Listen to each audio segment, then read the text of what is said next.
नमस्कार बच्चों, good morning. मैं पंकज सर फिर से स्वागत करता हूं आप सबका आपके अपने YouTube चैनल नव एकेडमी पर। बच्चों, आज है बारी सर्कल में एक आखिरी थ्योरम देखने की।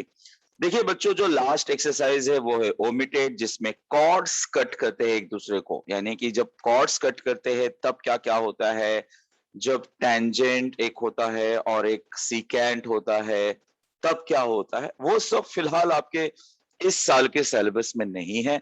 यानी कि अब आज जो हम सीखने जा रहे हैं वो होगा आपका आखिरी थ्योरम। थ्योरम है अबाउट, भैया बहुत पुराना प्रॉपर्टी है बट काम का है, कि जो कॉर्ड्स अगर कॉन्ग्रुएंट हो तो उनका आर्क कॉन्ग्रुएंट होता है, या आर्क कॉन्ग्रुएंट हो तो उनका कॉर्ड कॉन्ग्रुएंट होता है। क्या है ये सब, आइए देखते हैं बच्चों। बहुत ज्यादा इजी होने वाला है आज का लेक्चर, बहुत ज्यादा आसानी से आपको समझ में आ जाएगा। वैसे ये थ्योरम तो कभी पूछा गया नहीं है, बट यू नेवर नो, जो आज तक नहीं पूछा गया वो अब पूछा जाएगा। सो लेट्स शुरू करते हैं भैया। ये रहा आपके सामने आज का थ्योरम। बच्चों, थ्योरम का नाम है chords corresponding to congruent arcs. अब देखते हैं स्टेटमेंट। स्टेटमेंट में आपको बता देता हूं भाई। पहला स्टेटमेंट है the chords corresponding to congruent arcs of a circle या कॉन्ग्रुएंट सर्कल आर कॉन्ग्रुएंट। क्या मतलब, देखिए अगर आपके पास एक सर्कल है, आपके पास दो कॉर्ड्स हैं, लेकिन कॉर्ड से पहले आपके पास दो आर्क्स हैं। आर्क्स का नाम हम 3 लेटर से देते हैं, इसलिए हम वो 3 आर्क दे देंगे। तो ये उनके कॉर्ड हुए, ये उनका कॉर्ड हुआ। अब बात को मैं समझाने की कोशिश करता हूं। देखिए बच्चों, बात ये है कि सपोज आपके पास ये आर्क है और ये आर्क है। ये आर्क कॉन्ग्रुएंट है। कॉन्ग्रुएंट है मतलब सपोज इसका वैल्यू अगर 45 डिग्री है, इसका वैल्यू 45 डिग्री है। अगर अगर आर्क कॉन्ग्रुएंट है तो प्रूव करना रहेगा कि इसका करस्पॉन्डिंग कॉर्ड भी इक्वल है। ऐसा या तो सिर्फ एक सर्कल में होगा तभी भी प्रूव कर सकते हैं, या दो अलग अलग सर्कल लेंगे तो भी प्रूव कर सकते हैं। इसलिए हमने लिया कि या तो एक ही सर्कल या तो कॉन्ग्रुएंट सर्कल्स, यानी ऐसे दो सर्कल जिनका रेडियस सेम हो।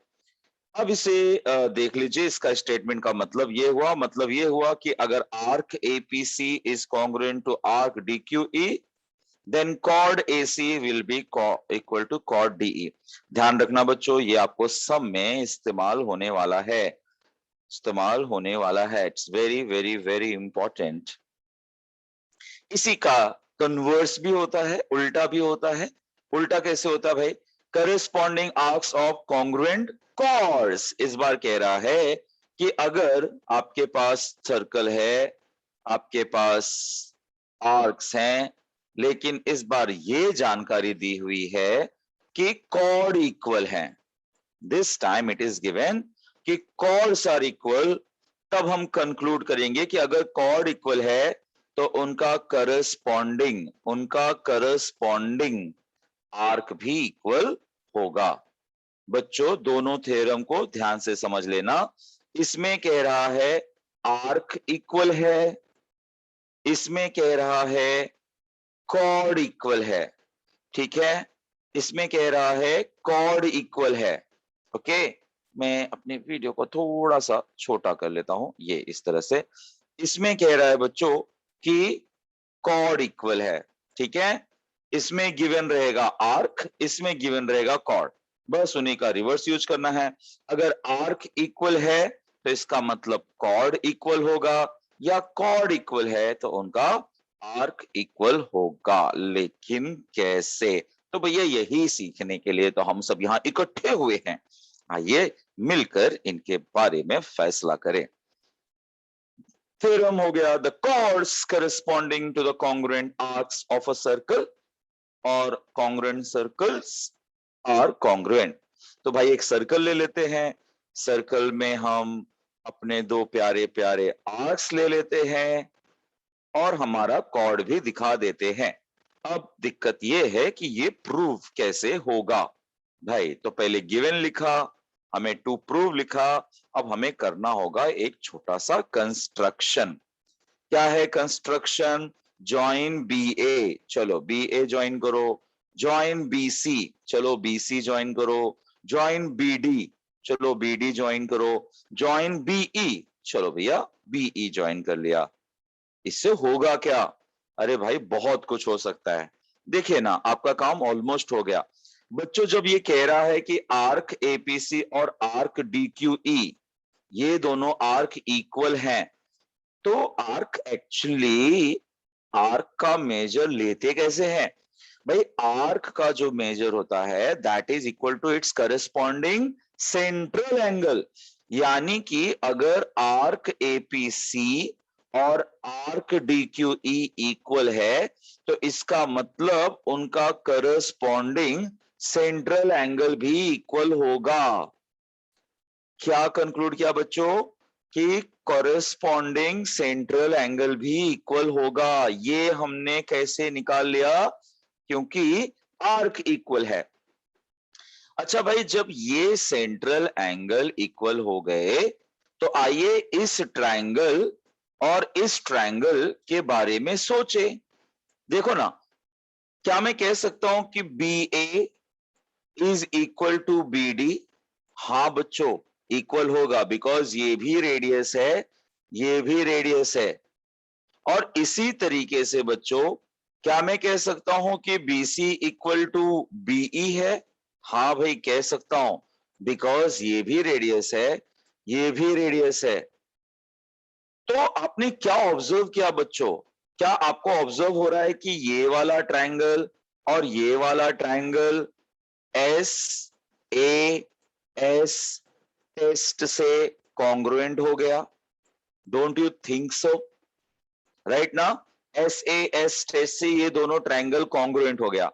अब जब कोई ट्रायंगल कॉन्ग्रुएंट हो जाता है तो उसके रिमेनिंग करस्पॉन्डिंग साइड्स हो, एंगल्स हो, वो भी कॉन्ग्रुएंट हो जाते हैं।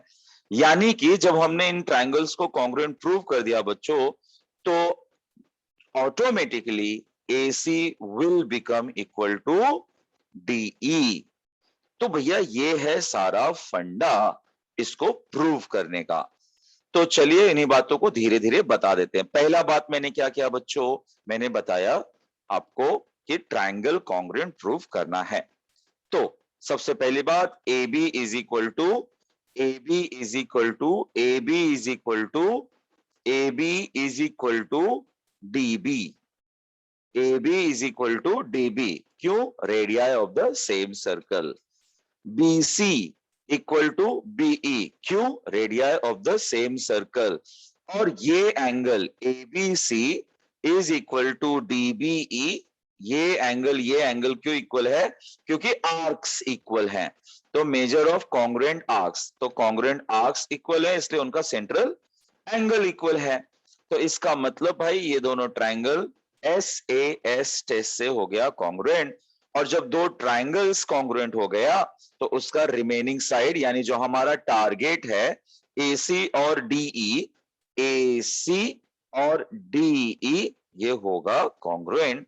तो भैया ये हमने कर दिया congruent. Chord AC is congruent to chord DE।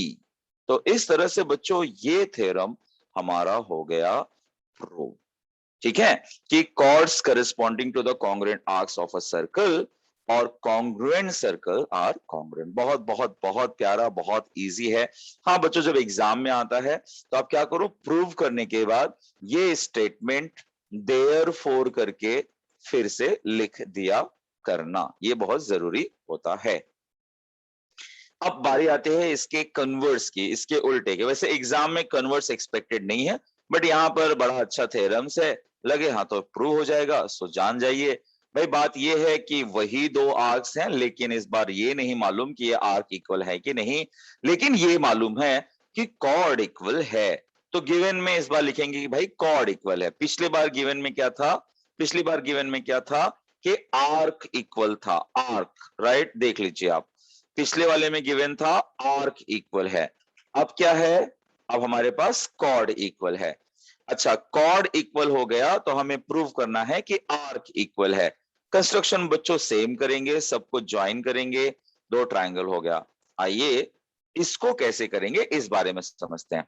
तो बच्चों इस बार ठीक है ना, हमें आर्क के बारे में नहीं पता तो हमें एंगल के बारे में नहीं पता, ऑल राइट, लेकिन हमें ये तो पता है कि ये इसको इक्वल होगा क्योंकि रेडियस, ये इसको इक्वल होगा क्योंकि रेडियस। और भाइयों भाइयों भाइयों ये हमें दिया हुआ है कि जो येलो वाला हमारा कॉर्ड है पी क्यू और S R, as per given they are equal.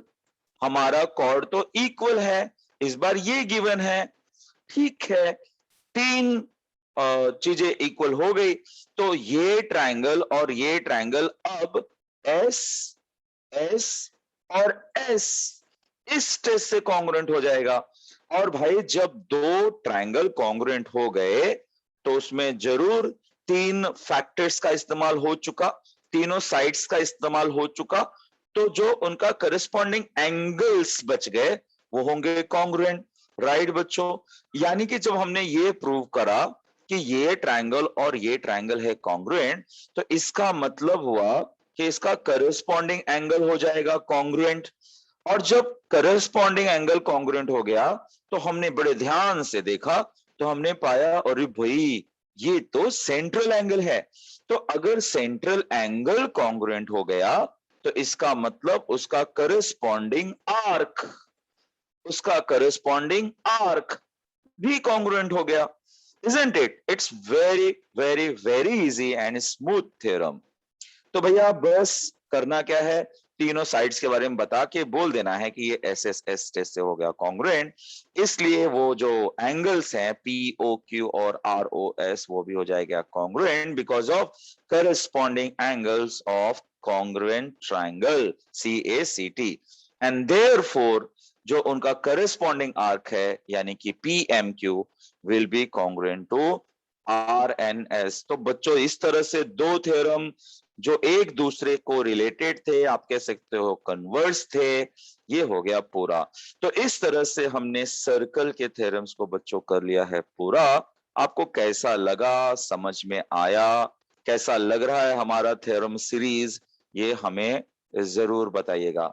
बच्चों अगले लेक्चर में जब हम मिलेंगे तो हम चर्चा करेंगे एक छोटा सा थ्योरम जो ट्रिग्नोमेट्री में है, prove that sine square theta plus cos square theta is equal to 1। यानी जो थ्री आइडेंटिटीज हैं वो हम प्रूव करेंगे, वो भी कभी कभी एग्जाम में पूछते हैं।